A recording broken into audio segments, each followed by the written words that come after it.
Hey everyone, it's Timid, and I'm actually.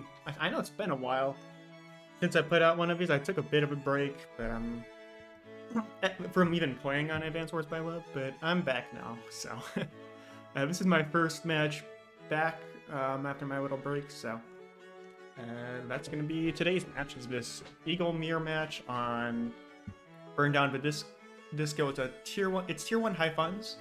Which, if you don't play that much high funds, you might not know, but Eagle is definitely top tier in high funds, especially on smaller maps like this one.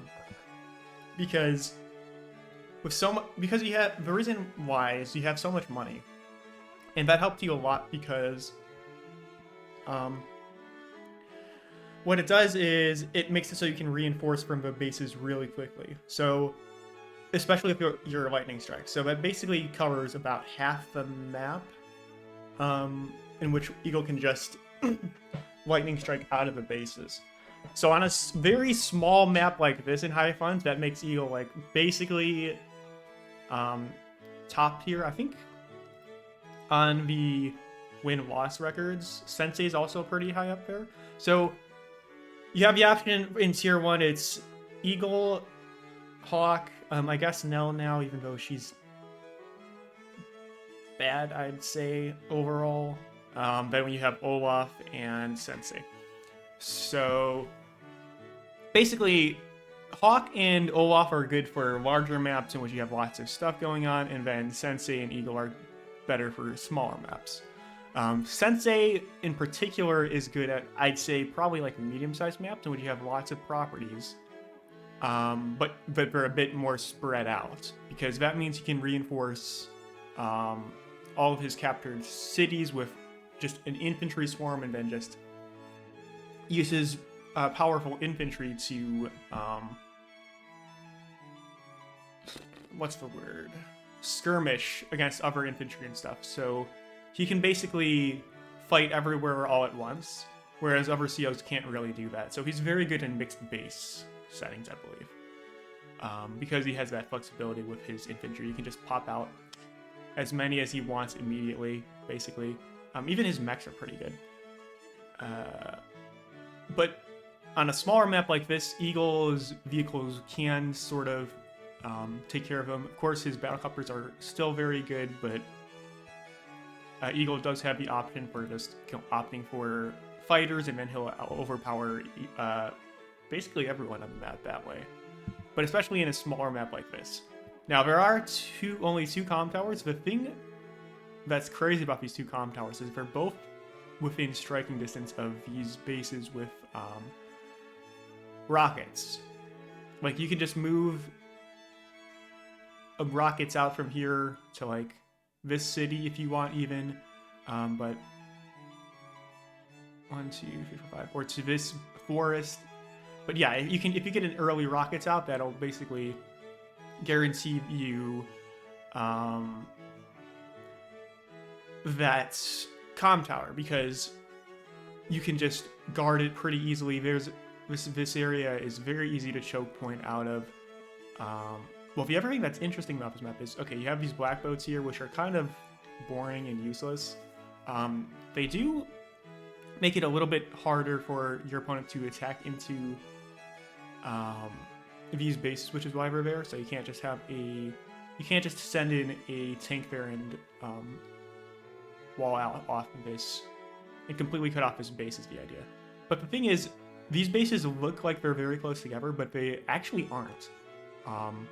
You have this forest here, you have all of this area around here, that makes it so that reinforcing these two bases aren't actually as connected as you would think at first glance.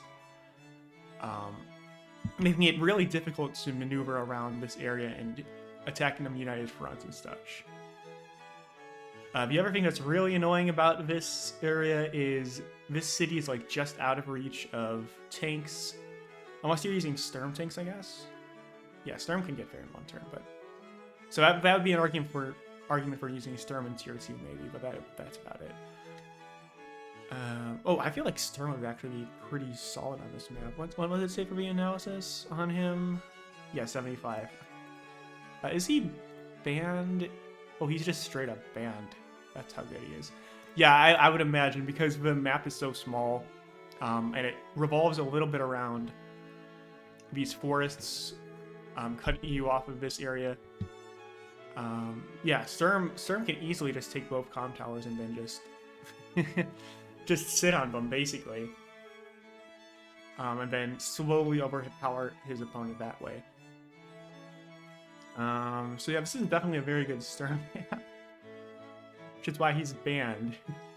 Just straight up fucking banned. I feel like tier 1 he might actually get a run for his money though against like Eagle even. Because Eagle can just pump out so many units, but I don't know. Anyways.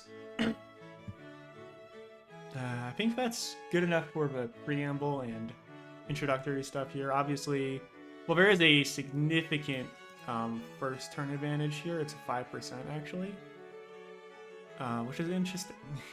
It's very interesting. I think I'll figure out why that is in a little bit, but yeah, very tank and battlecopter heavy map, obviously, because it has 2 airports on each side. So, of course, there's going to be a lot of battlecopter spam, especially considering his high funds, and you're going to have plenty of money to be able to afford that. I think the par on this map is like 44, 46. I think it's like 46k per turn. So you definitely have enough money once you capture enough properties to spam out 2 battlecopters and free tanks every turn if you want. But yeah, that should be it before I actually start the match. So let's go ahead and cut over to the replay section. So starting off here, player 1 has some infantry moves, obviously. Yeah, very basic infantry moves. Going for the corner property first because it's 1 turn away, so rather than wasting the time to get to here, and then you can't even chain off of those properties, right? So that's all fine. That all makes sense. My opponent's going for early APC here, and you will see why in a second. If I wanted to, I could have cut that off immediately here, actually. So, yeah, what I should have done in hindsight, in 2020 hindsight, is just get a rockets, park it on this forest, and then he'd be denied the comm tower pretty easily. But I didn't do that, because I wanted more infantry, and honestly going for the infantry is pretty good here as well. And then I decided to do weird things with that guy. And it's mainly because I didn't realize how important it would be. Yeah, okay, I see what the issue here is. So what I could have done, what I should have done, I'm already getting into how misplays on this map, so you know it's a good one. You know it's a good match because I'm already messing up, right? Is what I could have done is just take him, send him in there into this and just put him onto the mountain immediately. Then next turn I could start capping this guy, and then I would be able to finish it on the turn after. But I don't do that though. So I just go for a medium tank here, which is also a really bad idea on this map, as you'll see why in a second. But he's able to just swarm you with his medium tank here, but he's got the tank there. Okay, gotcha. That's another thing you can do, is you can just push in with like a tank or something pretty aggressively. But the rockets, if you can afford them, are really good, as you will see here in a second. And then I just destroy that guy because I thought that he would be blocking my base, but of course he's not going to be blocking the base. Like, it's your unit. Obviously, it's not going to block your base. It doesn't really matter here, but anyways. So I've got a tank here, and he's got the rockets already, so he's basically going to be able to zone me out of this comm tower while he has one of his own. So from here on out, you can already tell how this match is going to end up going. I went for an anti-air there, maybe a bit prematurely. Probably should have gone for more rockets and stuff, maybe. But I go for artillery here. I'm going to double up on the artillery to try and zone out this guy, basically. Which, it's okay, but ideally I wouldn't have to be able to, I would be able to deal with this out in a different manner, right? And honestly, considering that like it takes so long for him to send his medium tank this way, I should probably just wait it on this guy. It doesn't really matter there.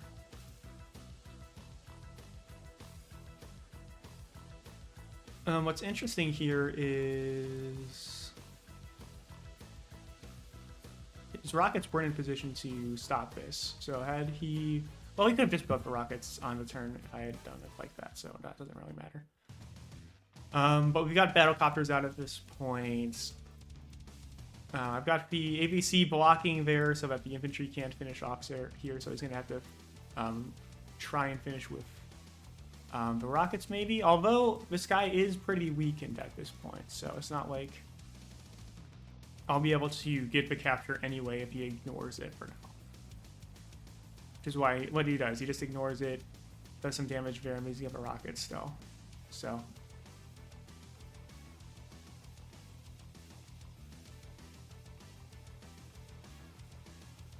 by doing it like this, he's got another tank here to reinforce this way. If I decide to move in with my own tank, he's got the medium tank heading over this way. He's got another tank this way. So he can take out this guy pretty easily at this point. But he's got the anti-air here to guard his tank from the battlecopter.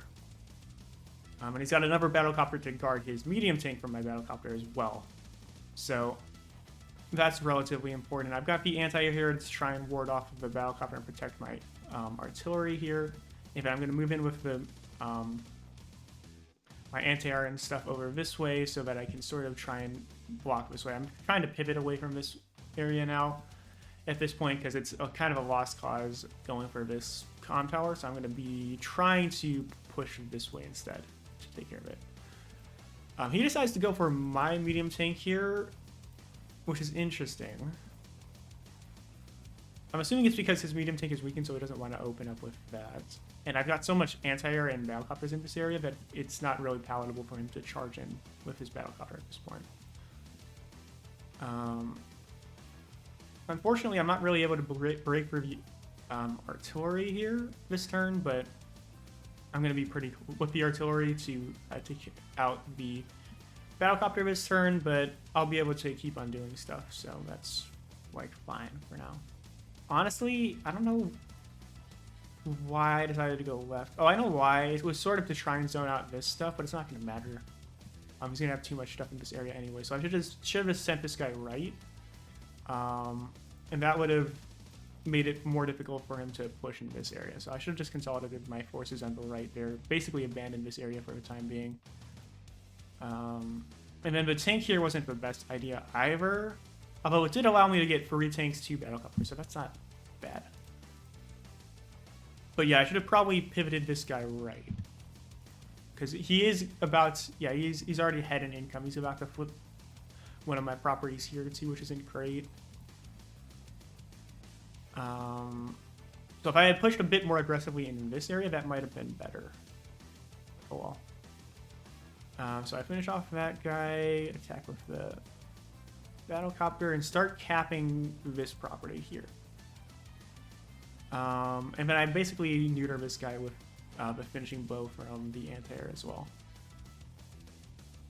I finish off the anti-air with the battlecopter, so basically I'm going to move this guy in like that, so it's sort of guarding my battlecopter there, but it's not really the best battlecopter guard in the world, because he can just blow that guy up with his rockets, take that engagement, and then guard his battlecopter with his other units, so it's not really the best spot for me this way. And then he's also guarding his battlecopter with his battlecopter at this point, so he's chaining his battlecopters this way, meaning I can't really go in for a counterattack with my battlecopter at this point.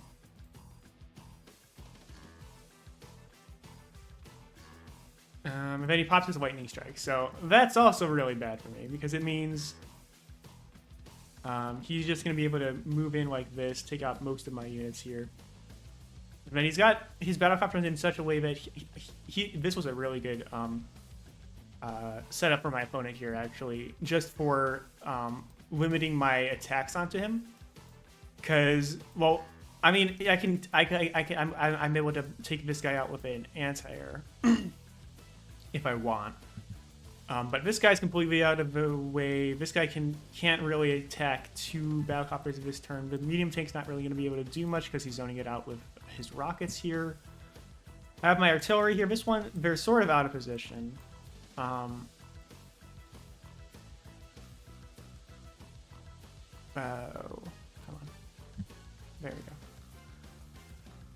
I'll flip to this turn, and then we can start with my counterattack here. So when you're doing an Eagle Mirror match, the other thing that's really bad here is that I got the Lightning Strike second. Usually, if it's an Eagle Mirror match, whoever gets the Lightning Strike first wins, because they're able to just pivot for stuff around to wherever they need them to be. So, and they also get the defense bonus and the crazy air bonuses on the defensive phase initially. And once their turn comes around, they'll be able to start their charge up for another Lightning Strike as well. So it does become honestly, Eagle Mirror matches are very much just whoever manages to play well enough to get to charge up their Lightning Strike first, basically.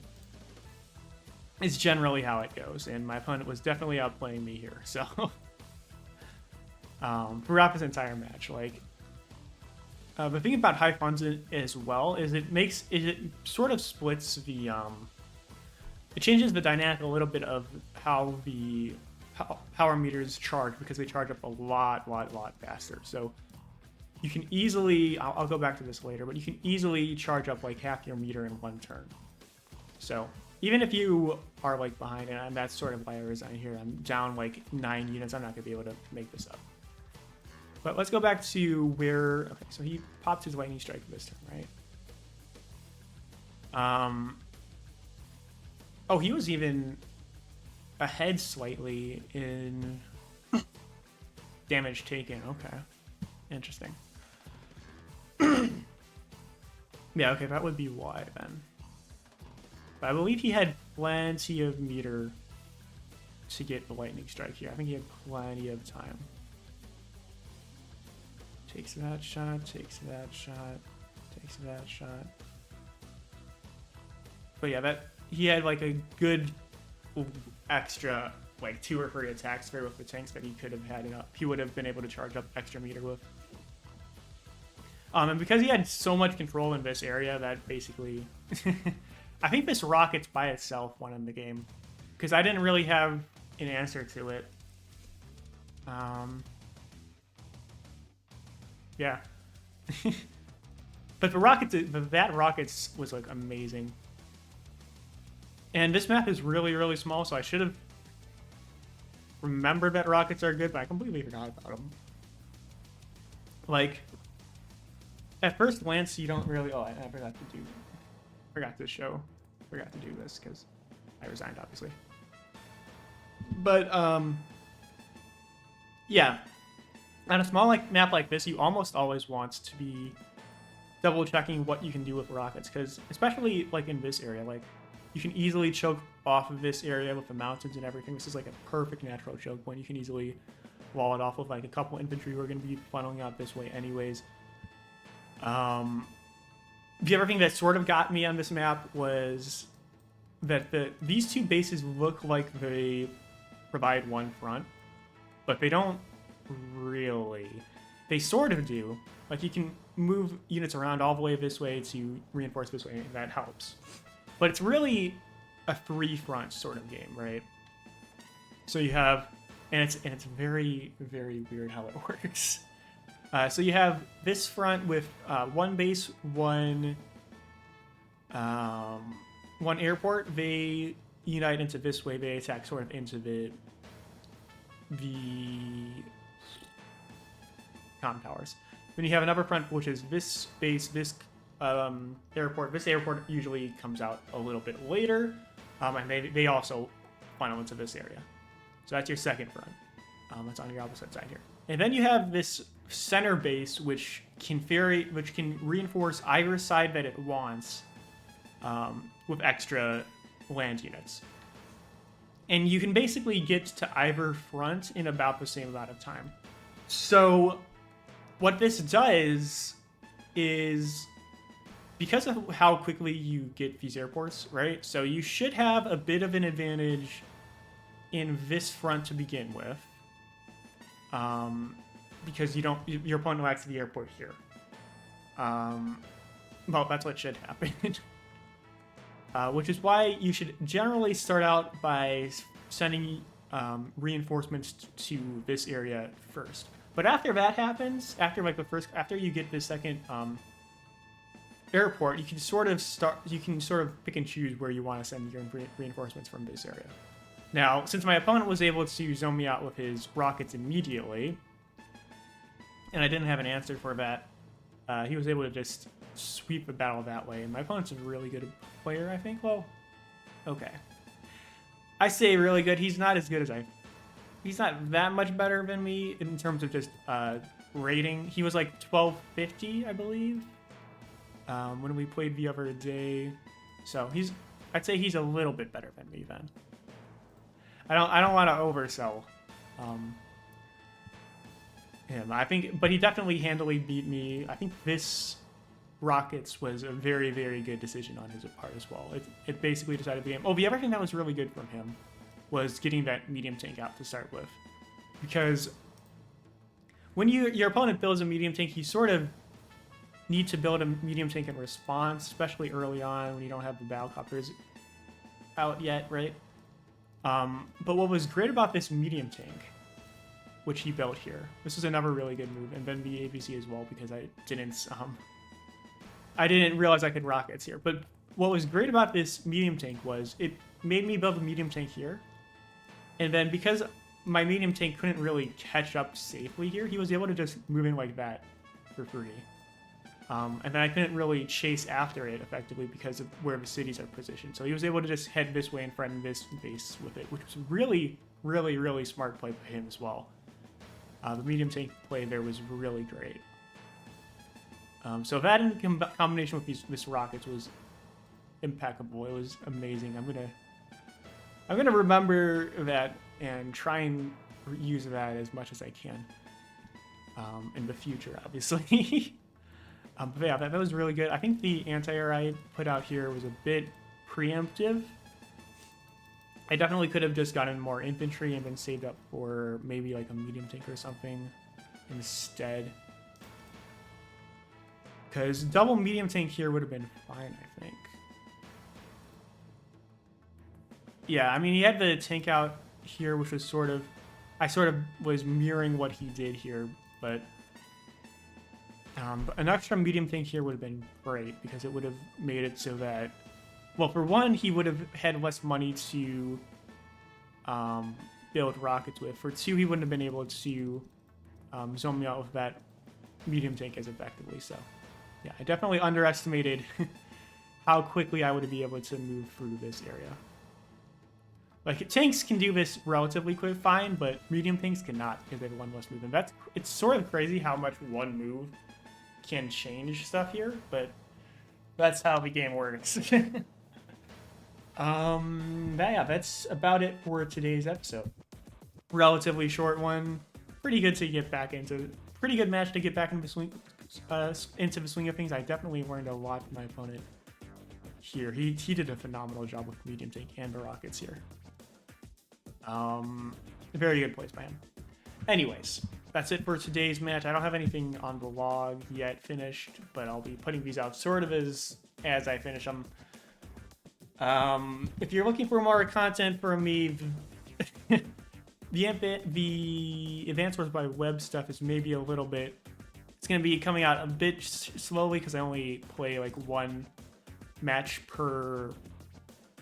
Global League match at a time. I might do... Where is it? Wait. Oh, there it is. There it is. It's in games. Okay. So yeah, if it was live queue stuff, I might do a stream or two of these of live queue at some point. It's not happening next weekend for sure. Honestly, my weekends are kind of busy, so I don't know when I'll get time to do this, but I've been meaning to do one of these at some point. So stay tuned for that. I'll announce it at some point. If you're looking for other stuff from me, I've also got my Croatia draft, which I'm pretty proud of. And then I've also got my Engage list playthrough for Fire Emblem Engage, but